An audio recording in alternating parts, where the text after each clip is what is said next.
السلام علیکم ورحمۃ اللہ تعالی وبرکاتہ۔ حامدا ومصلیا ومسلما اما بعد فاعوذ باللہ من الشیطان الرجیم بسم اللہ الرحمن الرحیم۔ لقد من اللہ علی المؤمنین اذ بعث فیہم رسولا وفی مقام آخر ان الذین یبایعونک انما یبایعون اللہ ید اللہ فوق ایدیہم۔ صدق اللہ العظیم وصدق رسولہ النبی الامین الکریم۔ صلو علی الحبیب اللہ رب محمد صلی اللہ علیہ وسلم نحن عباد محمد صلی اللہ علیہ وسلم صلاۃ و سلام علیک یا رسول اللہ صلی اللہ تعالی علیہ وسلم۔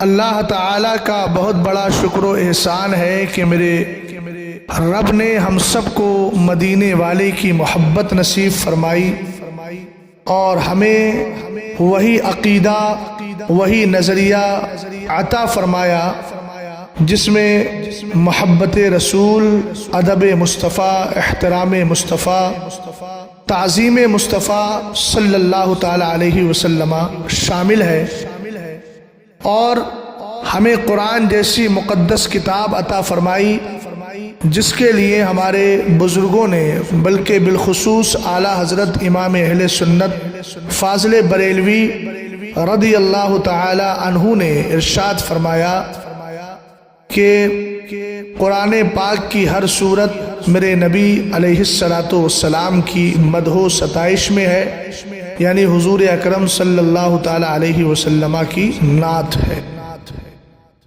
اور نعت کیسے ہے آپ خود پڑھتے جائیں، آپ کو ہر صورت کے اندر مصطفیٰ کریم علیہ السلام کی خوبیاں مل جائیں گی اور مدح و ستائش آپ کو اچھی طرح نظر آئیں گی۔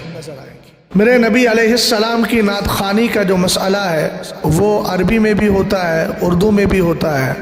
حضرت حسان ابن ثابت رضی اللہ تعالی عنہ نے وَأَحْسَنُ مِنْكَ لَمْ تَرَ قَطُّ عَيْنِي وَأَجْمَلُ مِنْكَ لَمْ تَلِدِ النِّسَاءُ خلقت مبرأ من کل عیب کأنک قد خلقت کما تشاء۔ اردو کے اندر اعلیٰ حضرت امام اہل سنت رضی اللہ تعالی عنہ کی شاعری دیکھیں۔ وہی رب ہے جس نے تجھ کو ہمتن کرم بنایا، ہمیں بھیک مانگنے کو تیرا آستاں بتایا۔ میں تو مالک ہی کہوں گا کہ ہو مالک کے حبیب، یعنی محبوب و محب میں نہیں میرا تیرا۔ خاک ہو کر عشق میں آرام سے سونا ملا، جان کی اکسیر ہے الفت رسول اللہ کی۔ بخدا خدا کا یہی ہے در، نہیں اور کوئی مفر مقر، جو وہاں پہ ہو یہیں آکی ہو، جو یہاں نہیں تو وہاں نہیں۔ خاندان اعلیٰ حضرت کی خصوصیت رہی ہے کہ یہاں میرے نبی علیہ السلام کی مدح و ستائش، سرکار کی نعت خوانی، یہ اس خاندان کا ترہ امتیاز رہا۔ اعلیٰ حضرت امام اہل سنت اپنے وقت کے زبردست شاعر، حجت الاسلام زبردست شاعر، قطرہ دو قطرہ ہی صحیح کچھ تو برائے نام دو، سرکار مفتی اعظم زبردست شاعر، تو شمع رسالت ہے عالم تیرا پروانہ، استاد زمن علامہ حسن رضا خان رضی اللہ تعالی عنہم زبردست شاعر، تمہارا نام مصیبت میں جب لیا ہوگا ہمارا بگڑا ہوا کام بن گیا ہوگا۔ اور اس کے بعد سرکار تاج شریعت نور اللہ مرقدہ کو بھی وراثت میں یہ تمغہ، یہ امتیاز ملا تھا کہ آپ نے بھی بہت سارے اشعار لکھے جو اردو میں سفینہ بخشش کی شکل میں آئے اور عربی اشعار نغمات اختر کی شکل میں شائع ہوئے۔ حضور تاج شریعت نور اللہ مرقدہ کوئی عام ذات تو ہے نہیں، بلکہ عالم ربانی ہے، قطب وقت ہیں، ولی کامل ہیں، الحمدللہ جن کی ولایت، جن کی شہرت، جن کی مقبولیت اچھی طرح زمانے پر واضح ہے۔ رسول کریم علیہ السلام کے پاکیزہ دین کو جو صحیح طور پر لوگوں تک پہنچاتا ہے، دور حاضر میں یوں کہوں کہ جو مسلک اعلیٰ حضرت کی سچی ترجمانی کرتا ہے، اور میرے پیر کا عمل دیکھ لیں یا آپ کے فتاوی جات دیکھ لیں، وہ سب کے سب جو ہے الحمدللہ رب العالمین پوری طرح ترجمانی کرنے والے ہیں۔ اور ایک عالم ربانی کا جو دل ہوتا ہے اس کو مدد مصطفیٰ کریم علیہ السلام کے قلب اطہر سے ملا کرتی ہے۔ اعلیٰ حضرت امام اہل سنت مقال عرفہ باعزاز شرع و علماء کے اندر امام عبد الوہاب شارانی کی کتاب میزان الشریعۃ الکبریٰ کے حوالے سے رقم تراز ہے کہ سرکار علیہ السلام نے جس کو اپنا بنا لیا، جو در مصطفیٰ کے قریب ہو گیا، جو عالم ربانی بن گیا، اس کی شان یہ ہے امداد و قلبہ صلی اللہ تعالی علیہ وسلم لجمیع قلوب علماء امتہ ومتقد مصباح عالم الا من مشکات نور قلب رسول اللہ صلی اللہ تعالی علیہ وسلم۔ فرمایا کہ ہر عالم دین جو عالم ربانی ہے، اس کے دل کو مدد کسی اور کے دل سے نہیں، نبی کریم علیہ السلام کے قلب اطہر سے ملا کرتی ہے، اور اس عالم کے دل کا جو چراغ ہے وہ روشن ہوتا ہے تو مصطفیٰ کریم علیہ السلام کے قلب اطہر کے نور سے روشن ہوا کرتا ہے۔ تو سرکار تاج الشریعہ نور اللہ مرقدہ کو یہ تمغہ حاصل رہا۔ سیمینار میں جو فتاوی جات ہیں، آپ کی جو تحقیقی مقالات ہیں، آپ کی جو کتابیں ہیں اور آپ کی جو تحریریں ہیں، ان کو پڑھ کر، ان کے عمل کو دیکھ کر اور آپ کی اس وقت شہرت اور مقبولیت کو دیکھ کر پڑھا لکھا سمجھدار آدمی اس کا اندازہ لگا سکتا ہے۔ سرکار تاج الشریعہ نور اللہ مرقدہ تو زبردست شاعر بھی ہے، اور ہمارے بزرگوں کے جو اشعار ہیں ان میں صحیح تعویل، صحیح محمل بیان کیا جاتا ہے، اگر وہ بظاہر خراب لگتے ہوں، بظاہر ان پر اعتراض ہوتا ہو، بظاہر کی قید لگا رہا ہو۔ جیسے سرکار تاج الشریعہ اور سرکار مفتی شریف القمجدی رضی اللہ تعالی عنہما، ان دونوں سے سوال ہوا، وہی جو مستوی عرش ہے خدا ہو کر اتر پڑا ہے مدینے میں مصطفیٰ ہو کر، اس پر آپ نے فرمایا، سرکار تاج الشریعہ کے جواب کا میں ماصل بتاتا ہوں، آپ نے فرمایا یہ ایک عارف باللہ کا کلام، جبکہ اس کا ظاہر دیکھیے کہ وہ وہی جو مستوی عرش ہے خدا ہو کر اتر پڑا ہے مدینے میں مصطفیٰ ہو کر، ظاہری طور پہ دیکھا جائے تو بڑا عجیب سا مفہوم پیدا ہوتا ہے، لیکن حضرت نے جواب کا آغاز، لیکن جو سرکار تاج الشریعہ کا شعر ہے، آپ کی خاطر بنائے دو جہاں اپنی خاطر جو بنایا آپ ہیں، اس شعر کا تو ظاہر بھی ایسا نہیں ہے کہ جس پر اعتراض کیا جائے، مگر کیا کریں گے کچھ ایسے ڈیجیٹل مفتیوں کا کہ جنہوں نے اپنی عقل کو ہی عقل کل سمجھ کر اور طبیعت کو شریعت بنا کر کے پیش کرنے کا ایک بازار گرم کر رکھا ہے۔ چینلوں پر آ کر میں اس پر آڈیو بنانا نہیں چاہ رہا تھا، اور خاص طور سے یہ جملہ بولنا نہیں چاہ رہا تھا، ڈیجیٹل مفتی جنہوں نے اپنی طبیعت کو شریعت بنا کر پیش کیا ہے، جن کا حال یہ ہے کہ کوئی بھی سوال کہیں سے آ جائے محض جواب دے دو، جن کے ہاں فلمی ڈرامے اگر بظاہر کچھ تہذیب اور ثقافت کو بیان کرتے ہو اس کو بھی وہ جائز مانتے ہیں۔ تف بری عقل اللہ تعالیٰ ایسوں سے محفوظ فرمائے۔ نام اگرچہ اکمل ہے لیکن کام ان کا کامل بھی نہیں ہے، بلکہ میں کہوں گا جو ان کے کام ہے وہ کامل چھوڑیے، ناقص ترین ہے، نقصان میں سے پر ہے۔ سوشل میڈیا کے ذریعے شہرت حاصل کر لینا اور سوشل میڈیا پر بیٹھ کر طبیعت کو شریعت بنا کے پیش کر دینا، یہ کامیابی نہیں ہے۔ اس کو علم تو کہہ سکتے ہیں، لیکن اس کو نور علم سے تعبیر نہیں کر سکتے۔ اور مجھے لگتا ہے کہ جناب کو شاید اس بات کا خیال ہو چلا ہے کہ اب میں درجہ اجتہاد پر فائز ہوں، میں کچھ بھی جواب دوں گا وہ بالکل عین شریعت کے مطابق ہوگا، حالانکہ یہ نادانی ہے، یہ الزام نہیں ہے، شاید کا لفظ میں نے سو بولا ہے، عمل حرکتیں ان کی یہ بتاتی ہیں۔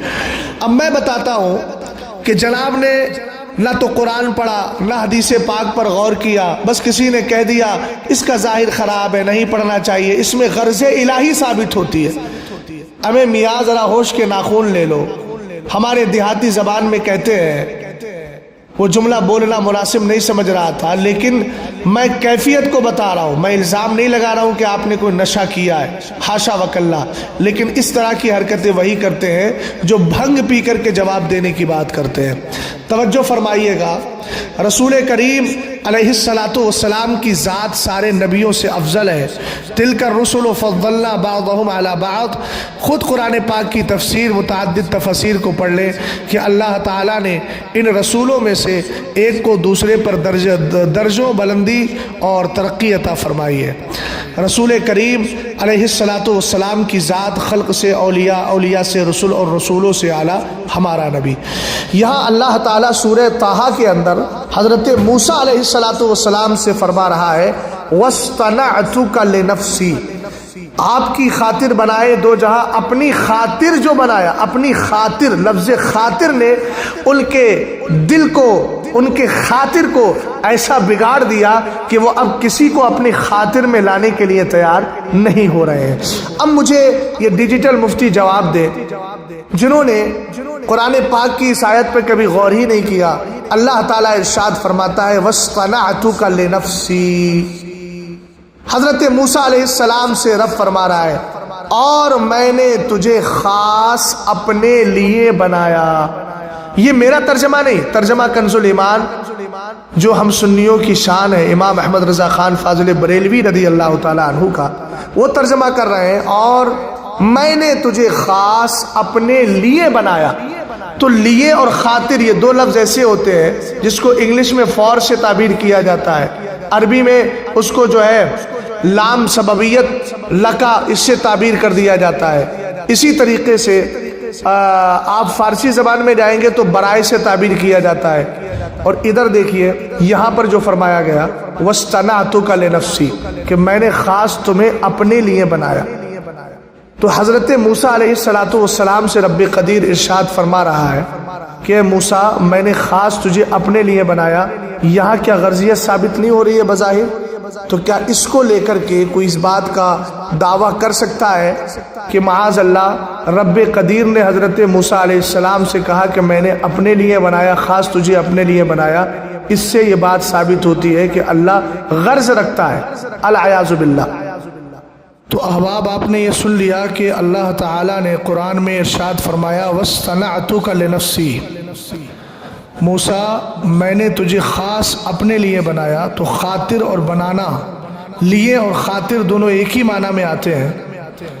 اب کوئی اس آیت کریمہ کو لے کر یہ اعتراض کرنا چاہے اور یہ مفہوم نکالنا چاہے کہ اس سے غرض الہی ثابت ہوتی ہے تو یہ محض اس کا پاگل پن اور دیوانگی اور جنون ہے۔ آپ کی خاطر بنائے دو جہاں، اس پر کئی ساری سندیں ہیں۔ مشہور حدیث تو وہی ہے لولاک لما خلقت الافلاک والارضین۔ ایک حدیث اور ہے جس کو خطاب ازل سے علامہ نقی علی خان رحمۃ اللہ تعالی علیہ نے تعبیر کیا تفسیر علم نشرہ کے اندر۔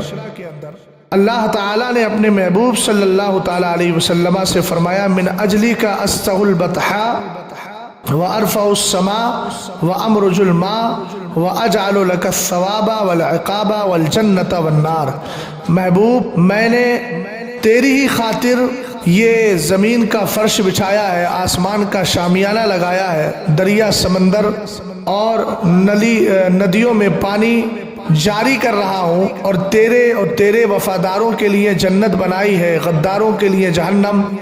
تجھے اور تیرے امتیوں کو ثواب سے بہرور کروں گا، اور تیرے مخالفین اور جو تیرے دشمن ہیں ان سب کو سزا سے میں سزا دوں گا اور وہ سزا سے دوچار ہوں گے۔ تو یہاں سرکار علیہ الصلوۃ والسلام کی خاطر اللہ تعالیٰ نے ان ساری چیزوں کو بنایا۔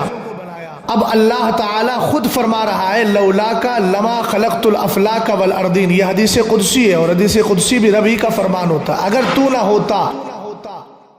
ہوتا تو میں کائنات کی کسی چیز کو پیدا نہ کرتا۔ اس کا مطلب یہ ہوا کہ اللہ تعالیٰ نے کائنات تو بنائی ہے مصطفیٰ کے لیے اور مصطفیٰ کو خاص اپنے لیے بنایا ہے۔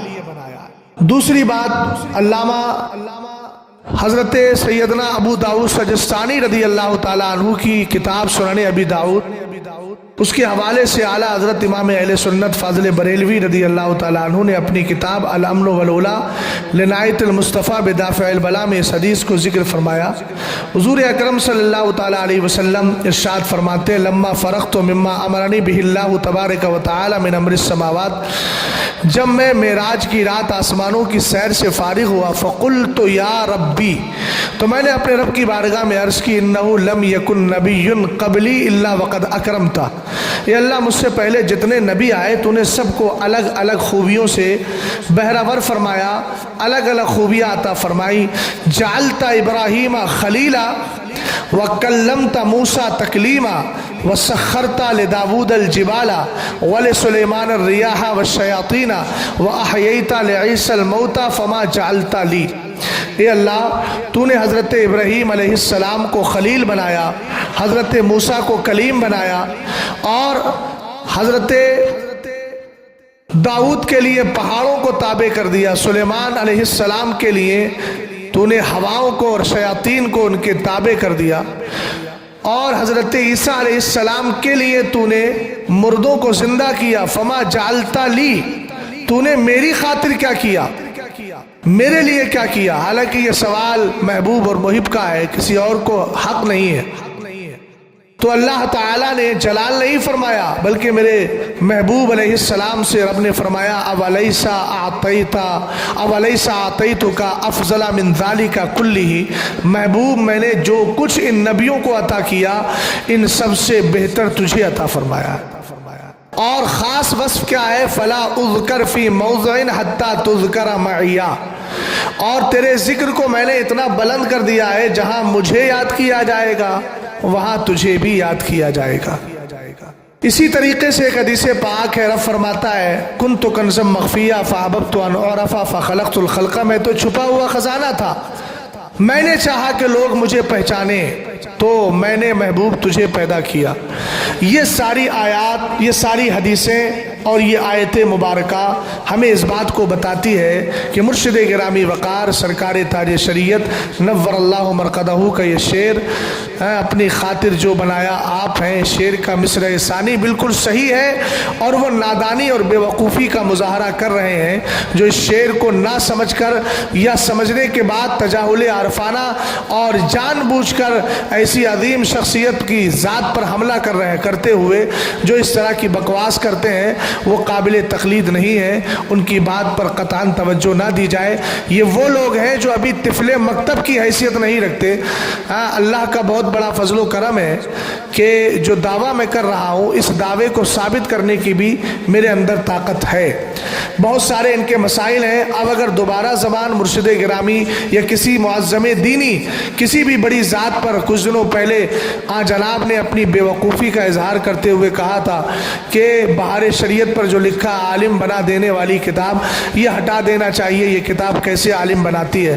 میں نے کہا یہ بھی تمہاری نادانی ہے، یقیناً عالم بنا دینے والی کتاب ہے یہ، اور اس طور پر عالم بنا دینے والی کتاب ہے۔ عالم کہتے کس کو ہے؟ پہلے عالم کی تعریف پڑھ لی جائے، اس کے بعد پھر اس جملے پر اعتراض کیا جائے۔ تو عالم بنا دینے والی کتاب ہٹا دینا چاہیے، تو مجھے لگتا ہے کہ وہاں سے ہٹا کے ان کی پیشانی پہ لکھ دینا چاہیے کہ عالم بنا دینے والے ڈیجیٹل مفتی، ہے نا؟ ان کے یہاں پر تو صدر الشریعہ علیہ الرحمہ کی کتاب عالم بنا دینے والی کتاب نہیں ہے، تو شاید یہ چاہتے ہیں کہ ان کی پیشانی پہ لکھ دیا جائے عالم بنا دینے والے ڈیجیٹل مفتی۔ اللہ تعالیٰ ایسے خام عقل، نادان اور ناپختہ علم والے مفتیوں سے ہم سب کو محفوظ و مامون فرمائے۔ میرے پیر سرکار تاج الشریعہ کا جو شعر ہے، آپ کی خاطر بنائے دو جہاں، اپنی خاطر جو بنایا آپ ہے، یہ بے غبار ہے اور بالکل صحیح ہے۔ عوام میں پڑھو، خواص میں پڑھو، کہیں کوئی اعتراض کرنے کی گنجائش نہیں ہے۔ جو اعتراض کرتا ہے وہ یقیناً اپنی لا علمی کا اظہار کرتا ہے۔ تیرے غلاموں کا نقش قدم ہے راہ خدا، وہ کیا بہک سکے جو یہ سراغ لے کے چلے۔